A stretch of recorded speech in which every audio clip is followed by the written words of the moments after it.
Hi everyone, welcome to volume 4 of 5 disturbing, creepy, paranormal, and just bone chilling stories that I find on Reddit. Thank you so much for joining me again. If you do enjoy this video, please don't forget to hit the like button, and if you enjoy listening to my content, then please don't forget to hit subscribe. Since this is volume 4, remember that there are 3 other videos before this, so if you are keen for some more stories, please don't forget to go and check them out. Let's get to the stories.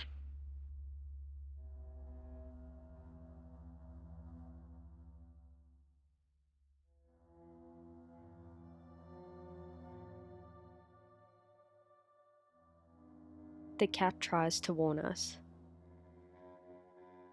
I grew up in a small rural town where nothing ever happens. The sort of place where it wasn't unusual to leave your doors unlocked and your closest neighbors are a mile or so from your house. Our family also had this giant old cat, Tag, who was a bit of a drama king, but we loved him.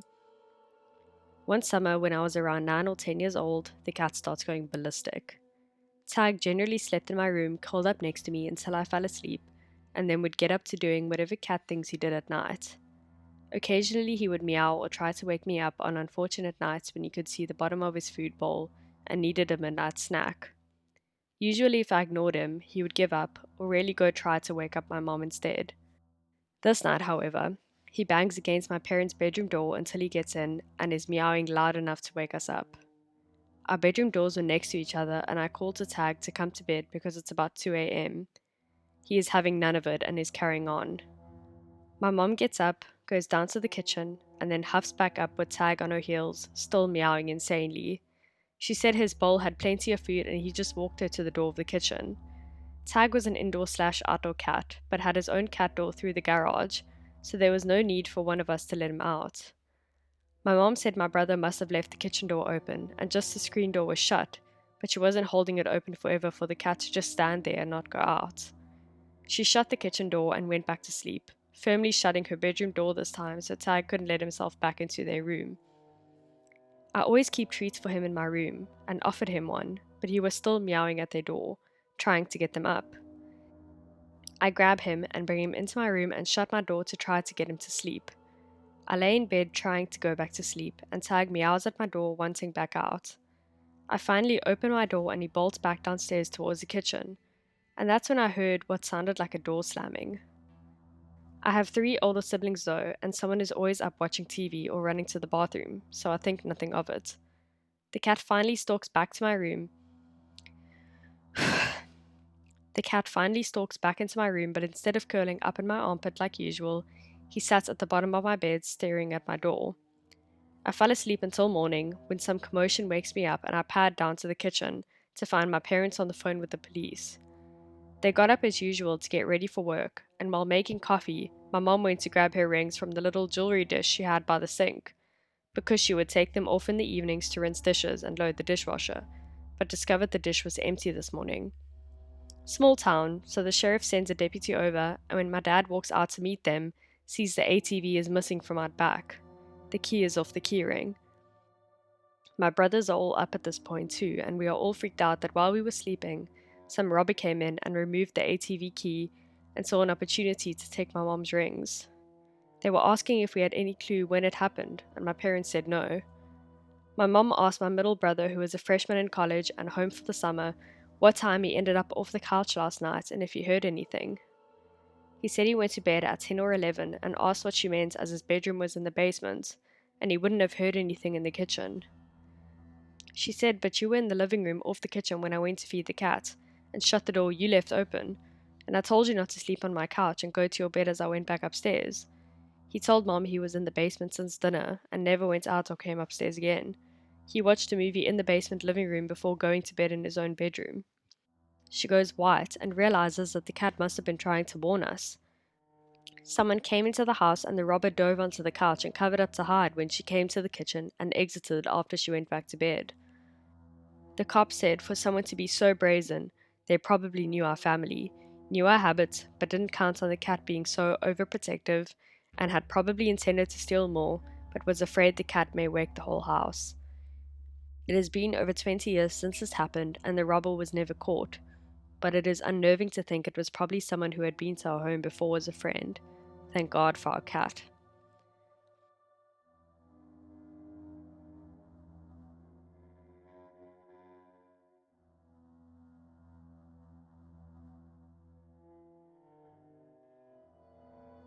I might have an attachment. I think there is something that has been trying to full on possess me for the last 5 years. It all started with a dream I awoke from. In the dream, I am in a pitch black room when something begins speaking to me. At first, I reply asking, "Who's there?" I'm met with a series of questions I can't recall, because at that point, my gut is telling me not to answer the questions anymore. They continue asking questions, getting audibly louder and more frustrated until they sound like growling or barking commands. I awake to a noticeable hot breath of air blasting the back of my neck.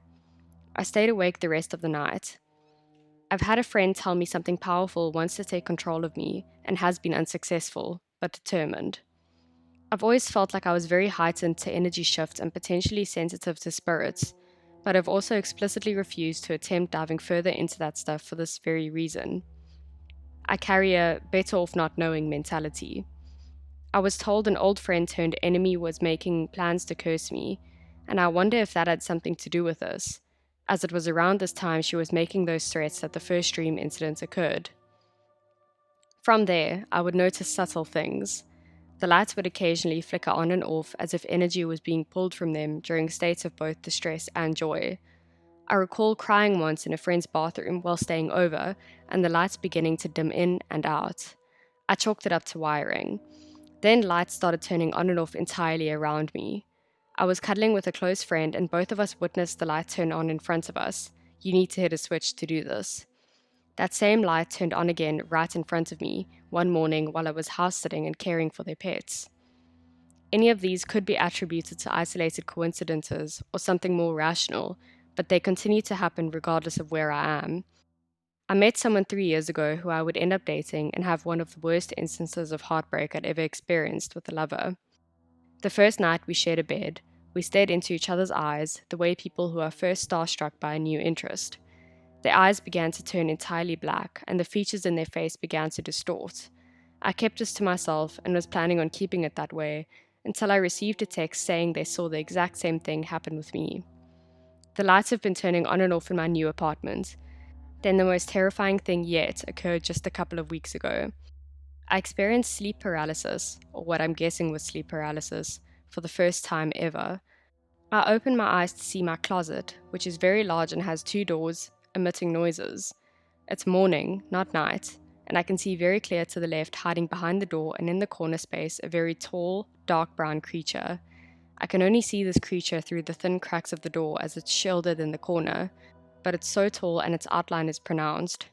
I can tell it knows I'm aware of its presence because it begins to laugh and I start yelling. I sit up, awake and finally able to move, and it disappears. It is morning, and everything that I saw in my state of paralysis, or was it a dream, fits how my room looks now, except the corner is empty. There's often little noises, scratches and thumps. I use white noise to sleep every night to drown out the sounds. I'm not religious, and while I am telling this as a story, I'm more or less stating it to come to terms with it and admit that maybe there is an attachment following me. Everything I'm telling you is real and has actually happened. I found myself Googling non-religious exorcism lately, so I think it's time I admit that this is actually pretty intense and might be worth looking into more.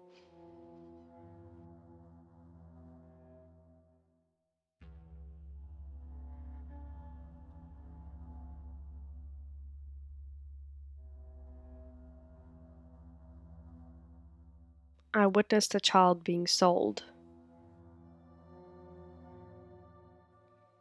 When I was 9, my family had to flee in the middle of the night. My father was a police officer and he had shot a gang member when the gang member tried to attack him. They made a threat to bomb our house, and so we left in the middle of the night to get away. We drove as far north in our state as far as we could go. Collins, Colorado. This was the 1970s. There were 8 of us kids, spanning from the age of 3 to 17. We ended up at a hotel off of the highway. It was the type of hotel that had an indoor pool surrounded by rooms with a balcony. So me and a couple of my siblings went down to the pool to swim while my parents watched us from the balcony. I made friends with a girl who was also swimming. She was older than me, about 11 or 12.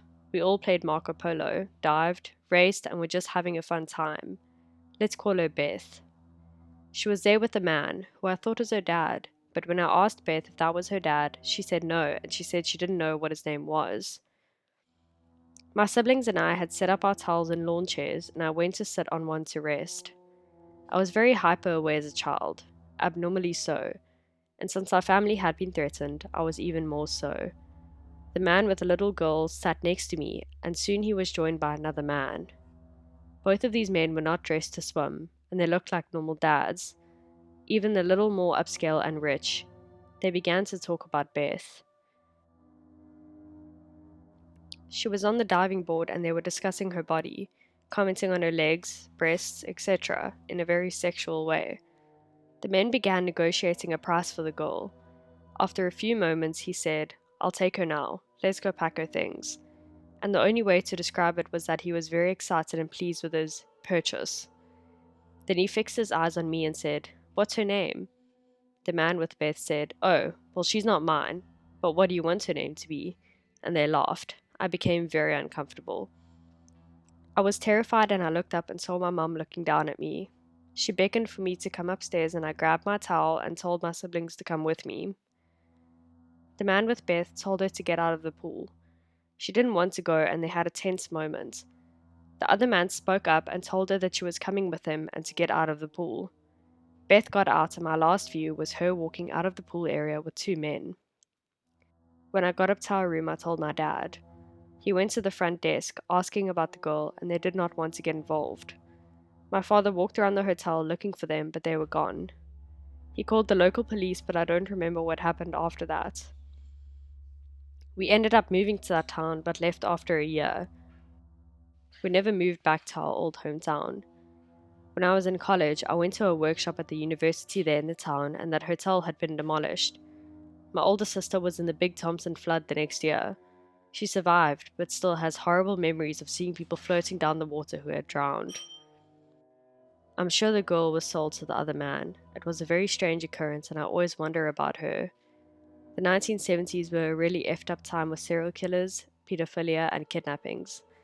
It was a strange time to be a child. I saw a lot of weird things, and I was also the victim of attempted kidnapping twice in my life. One when I was 13, and one when I was 14. I also remember seeing a man that resembled Ted Bundy when I was a little girl in Colorado. He was getting coffee at a roadside mountain cafe and we made eye contact as I walked in to get hot chocolate. His eyes were evil. I hope some of you found this interesting. I'm 54 now and my sisters all have similar stories of attempted kidnappings and odd occurrences in their 70s. Like my sister and her friends were hitchhiking and were stalked by a UFO or a strange drone from a nearby military base.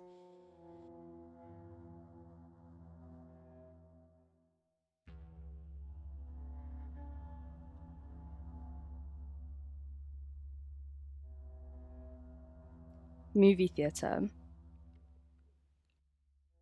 I, a 17-year-old female, work in a movie theatre. I'm usually the cashier, but sometimes I have the responsibility of cleaning the theatre. Anyways, one night my boss told me that I would be responsible for cleaning because some of the staff went home early. I was a bit annoyed because I was super tired and the time was already 12:34 a.m., but I needed the money and I only needed to clean 3 theatres.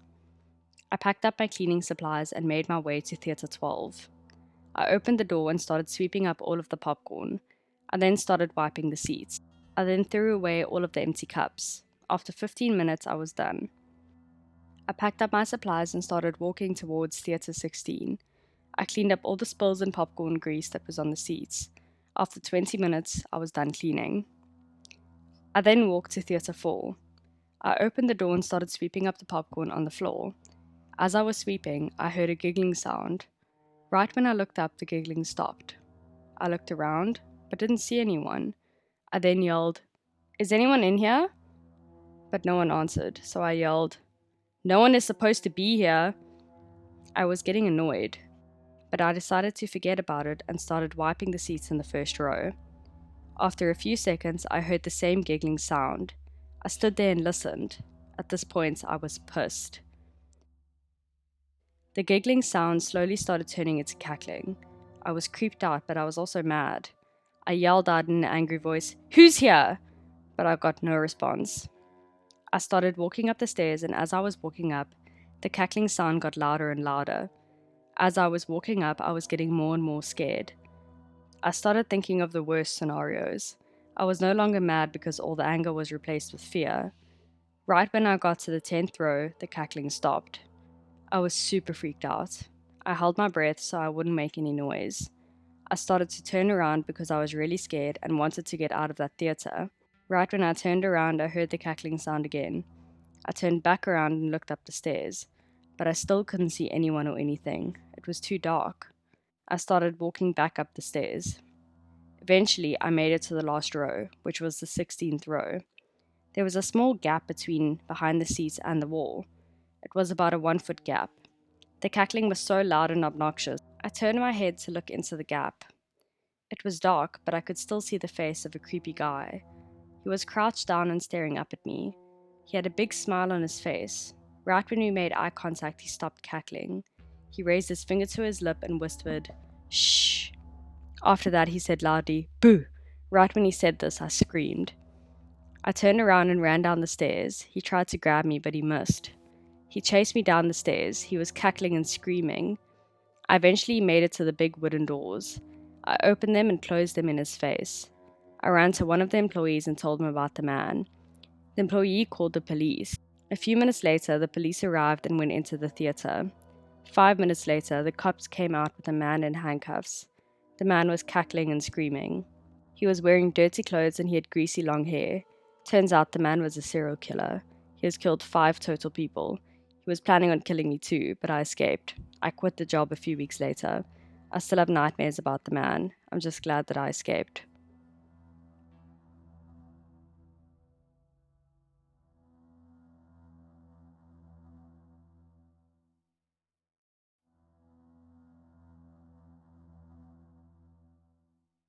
Years later, still not sure what was about to happen to me. So this happened 20 years ago, but it's one of the most vivid memories I have from my childhood.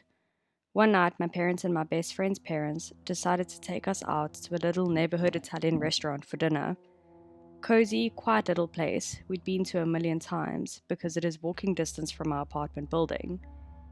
It was set back in a strip mall that basically shut down after dark except for a donut shop that stayed open late. This was the San Fernando Valley in the early 90s, very sleepy, streets empty at night. So just behind the restaurant, a steep hill loomed up to form a hilly part of the city. Me, an 8-year-old female, and my BFF, a 10-year-old female, had finished our food and asked to go sit out front of the restaurant on the benches by the front door. Within eyesight of our parents, but for a little autonomy, you know.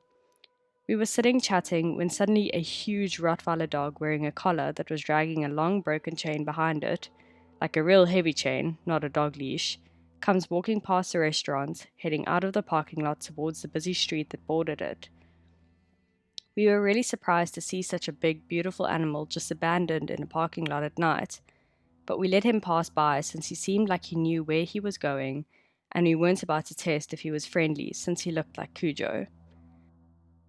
About 5 minutes later, a man in an open-top Jeep drives by and stops right in front of us and says, "Hey, did you girls see a dog pass through here?" He was riding in my Jeep and he just jumped off for no reason and I can't find him. See, he even broke his chain and held up a length of chain attached to one of the Jeep's roll bars. Wanting to be helpful, we were like, yeah, we saw him. He went that way, and pointed towards the busy road. But instead of following in the direction we pointed, he parked the car right in front of us and said, "Well, maybe he hasn't gone too far. Would you mind helping me look?" Red flag. So, dumbasses that we were, we said, "Sure. A lost doggy, what could be more potent to a little girl's heart?" So the man says, "Follow me," and starts heading in the opposite direction that the dog went and into a dark service alley behind the restaurant. So on one side of the little walkway was the hillside slanting up at an 80-degree angle, and on the other side was the unlit industrial back of the restaurant. Just as we were following him back behind the corner of the restaurant, our parents happened to be exiting the restaurant. They didn't see us out front, so they started calling our names. We told him sorry, but we had to go. When we explained to our parents where we'd been and how we'd been helping with the dog recovery mission, my mom's head just about exploded. Both moms started screaming at us for being so stupid and then screaming where was the man, who we hadn't seen since we left him in the alley behind the restaurant, because they were going to call the police and have him arrested, or kill him themselves.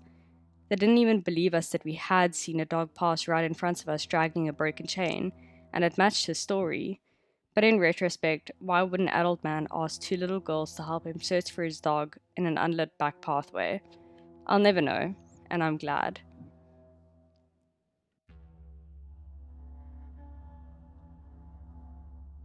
Yet again, thank you so much for listening or watching this video. I'm really enjoying this series and I hope that you are too. If you are enjoying it, please don't forget to let me know by either liking the video or dropping a comment down below or subscribing to my channel.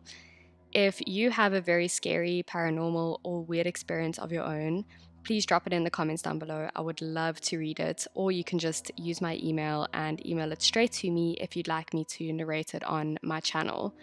I'm sending all my love to you and I hope that you have a great week.